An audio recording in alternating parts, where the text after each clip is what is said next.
ఆయనలో నీతి వాళ్ళకి ఇచ్చేసి ఒక పాపి కాదు, ఇప్పుడు నీతిమంతుడు పో, నీతిమంతురాలు పో అంటున్నాడంట. హల్లెలూయా. పాపాత్మురాలైన స్త్రీ ఆయన పాదాల మీద పడిపోయి గడగడ గడగడ ఒనిగిపోతుందంట. అందరూ రాళ్ళు పట్టుకొని నిలబడ్డారు.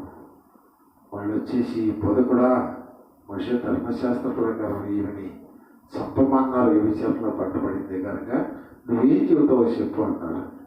ఓకే నాయన చంపమన్నారు, కానీ మీరు పాపం చేయనుడు చంపండి, ఎవడు మొట్టమొదటి ఒక రాయి వేయమన్నాడు. మొత్తం వెళ్ళిపోయారండి, ఒక్కడు ఓళ్ళేడు పాపం చేయలేనాడు.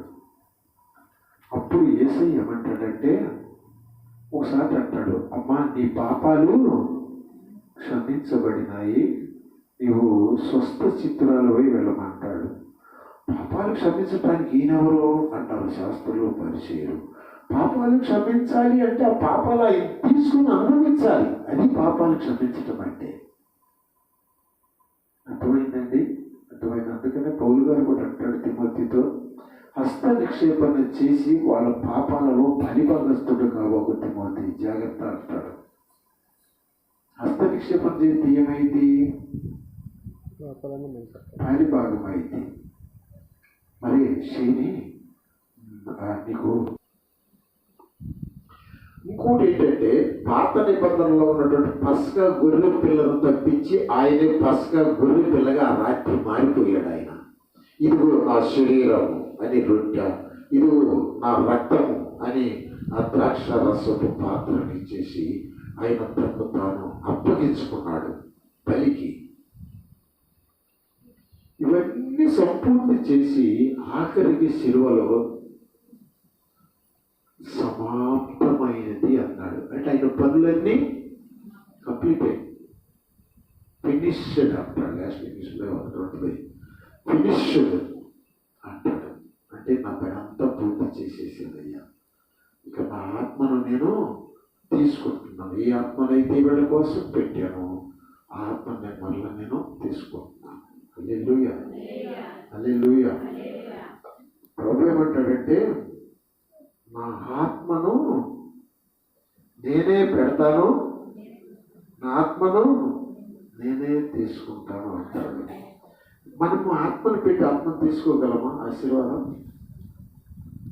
స్టెఫన్ ఏమంటాడు తెలుసా? తండ్రి చూడు, అపోస్తల కార్యక్రమం 7వ అధ్యాయంలో వారి మీద ఈ పాపపు మోపకమని 59వ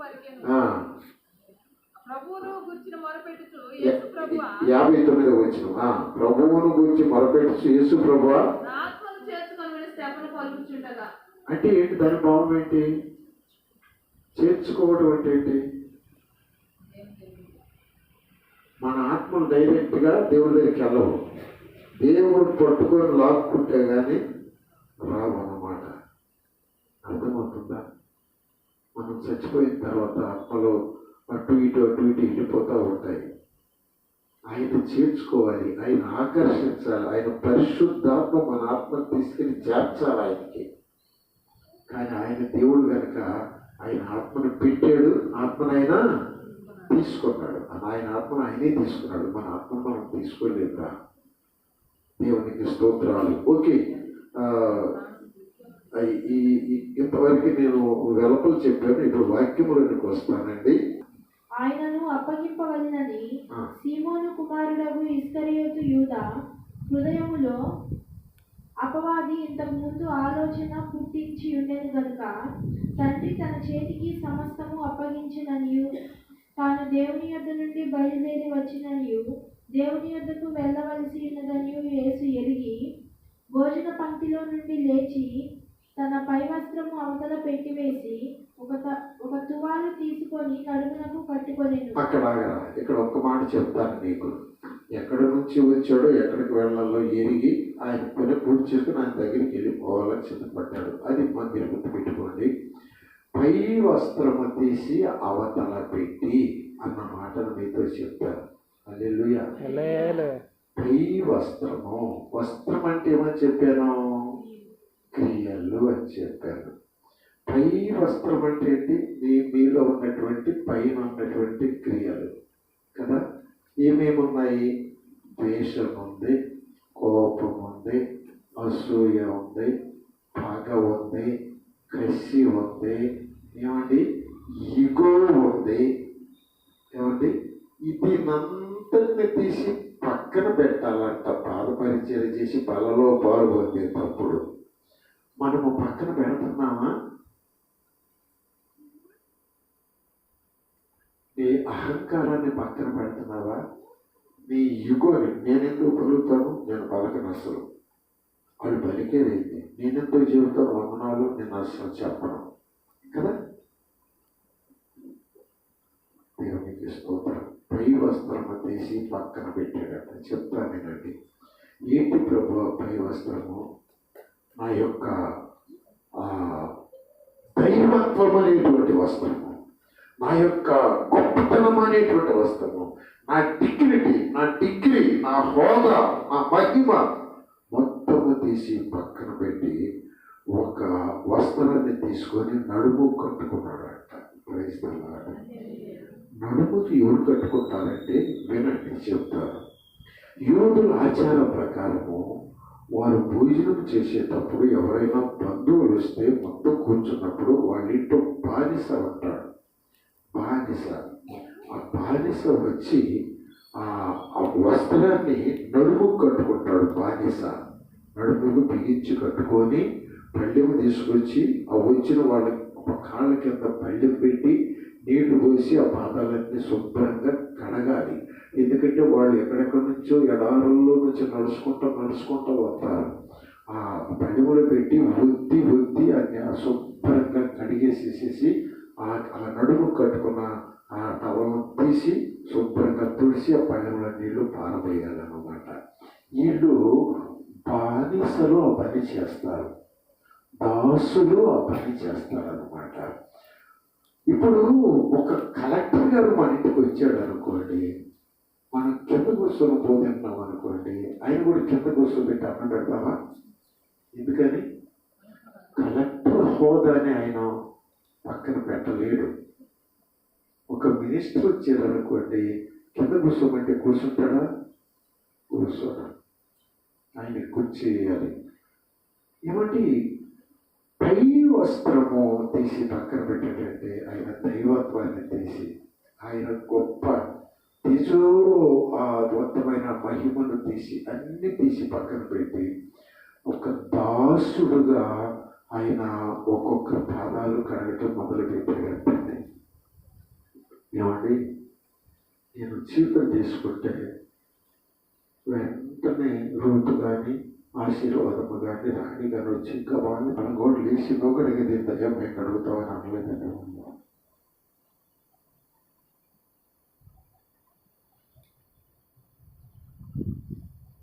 ఆ పాదాలు కడుగుతావా అన్నాడే కానీ పేతురు, నువ్వు కడగటం ఏంటయ్యా?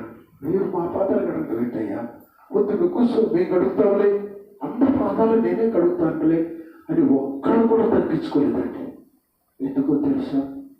ఈగో అండి.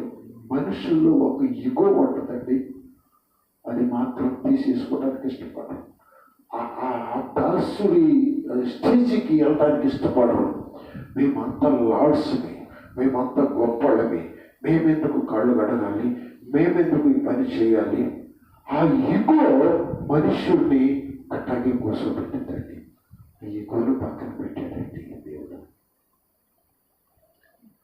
ఒక్కొక్కరు కాళ్ళు గడుపుతుంటే ఒక్కరు మాట్లాడలేదండి. బాబోయి, నేను ఈ వాక్యం ధ్యానించడం నా పని ఏడుపు వచ్చిందేను. నేను సీక్రెట్ తీసుకుంటే, నేను ఒకరు పట్ట పడతాయాలనుకుంటే, నేను ఏదైనా పని చేస్తుంటే ఈ పిల్లలు నువ్వు చేస్తున్నానా, నువ్వు ఎట్టుండున్నానా అంటారే. దేవా, ఎంత గొప్ప దేవుడు అయినా నువ్వు కాళ్ళు గడగడానికి ఒగితే ఒక్కళ్ళన్నా చేయబట్టుకోలేదయ్యా నీకు. ఒక్కళ్ళన్నా బొట్టు ప్రభువా నువ్వు కడగొద్దయ్యా, నేనే కడుగుతాను అయ్యా అని నిన్ను కూర్చోబెట్టలేదా ప్రభువా? నిజంగా అండి, మనుషులు ఎంత కఠినమైన వాళ్ళండి, ఎంత ఇగోనండి. గాలి పొడగలకి పటక్కని ఈరోజు ఈరోజు బాగుంటే రేపు పొద్దుడికి పగిలిపోయే బుడగలకి ఎంత అహమండి, ఎంత గర్వమండి, ఎంత అతిశయమండి. ఇంత జీవము కలిగిన నా ప్రభు, కోట్లాను కోట్లకు జీవము కలిగిన నా ప్రభు, ఎండిన యువకులు బ్రతికించగలిగిన నా ప్రభు, సచ్చిన వాళ్ళ మాటతో లేంటే లేచే ప్రభు, గాలి తుఫాన్ని ఆగులంటే ఆపే నా ప్రభు, దయ్యాలను శాసించి పండుగకి వెళ్ళాలంటే వెళ్ళేటువంటి నా ప్రభు, కాళ్ళ వరకు ఒక్కి పిసికి పాదాలన్నీ కడిగి నీళ్లు పోస్తుంటే ఒక్కరికన్నా చేరలేదండి, ఒక్కరికన్నా దయ కలగలేదండి. నా ప్రభు నా కాళ్ళు పట్టుకొని కడగటం ఏంటి, అందరూ కడిగించుకున్నారండి.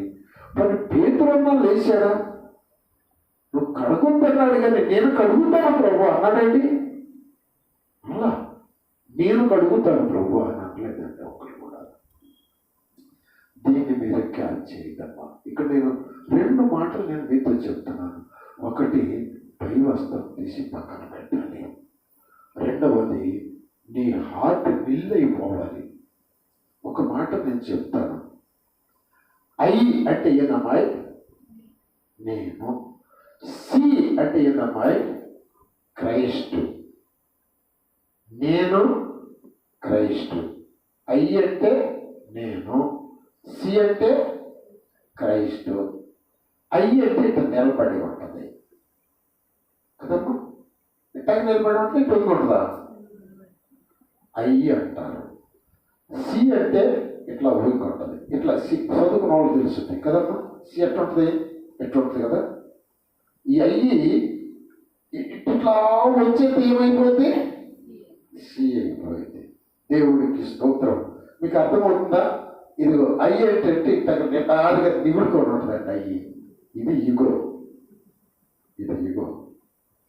తలపైకి ఎత్తి గర్వించి అహంకారంతో చూసేటువంటి బ్రతుకులు, మెడవచ్చని బ్రతుకులు, లోపడమల్లని బ్రతుకులు, ఏమీ లేకపోయినా కూడా మా అంత గొప్పలు లేరు, మా అంత ఈరులు లేరు, మా అంత నీతిమంతులు లేరు, మా అంత సోరులు లేరు. ఇక దీన్ని ఇలాగ వచ్చేవనుకోండి, ఎయిన్ ఇలాగ వచ్చేవనుకోండి ఏమైపోయింది, సి అయిపోయింది. నీవు నీ అయ్యి సి అవ్వాలి. అంటే సి అంటే క్రైస్ట్, క్రీస్తు. యేసయ్య సి అయిపోయాడండి కాళ్ళు కడిగాక. అంటే ఆయన లేడు.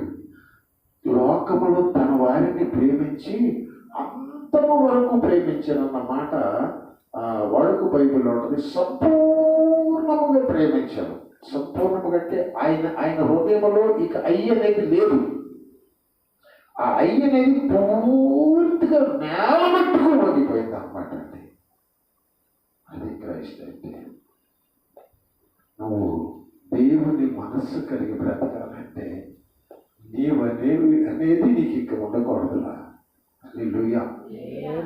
ఆది అపోస్తలులు వారి యొక్క డబ్బులు కూడా ఉంచుకున్నారు, మొత్తం తీసుకొచ్చి అపోస్తలు పాదాలు పెట్టేవాళ్ళు. ఏది కావాలంటే వాళ్ళకి ఇచ్చేవాళ్ళండి. ఇంకెందుకు డబ్బులు ఎందుకండి మనకి? అన్నానికి ఇస్తున్నారు, కూరకి ఇస్తున్నారు, ఇతర కొనుక్కోవాలంటే ఇస్తున్నారు, ఏది కావాలంటే ఇది ఇస్తున్నారు, వస్త్రాలు ఇస్తున్నారు, అన్ని వాళ్ళు ఇచ్చటం ఇవ్వడమే. ఇంకేమిటి ఎంబడించటము, ప్రార్థన చేసుకోవటము, ప్రభు ఇవ్వడం నడవటం అంతే. అది ఏమనుకోకపోతే ఎట్లా చేద్దాం మనం? నుండి లేచి తన పై వస్త్రము అవతల పెట్టి, ఈ మాట గుర్తుపెట్టుకోవాలి మీరు. పై వస్త్రము అన్న కాడ మాత్రం రేపు వచ్చే వారంలో, వచ్చే వారమా పై వచ్చే వారం 11వ తారీఖు, వచ్చే నెల 11వ తారీఖున ప్రీ గుడ్ ఫ్రైడే యేసుక్రీస్తు వారు చేసింది మనం చేయాలి.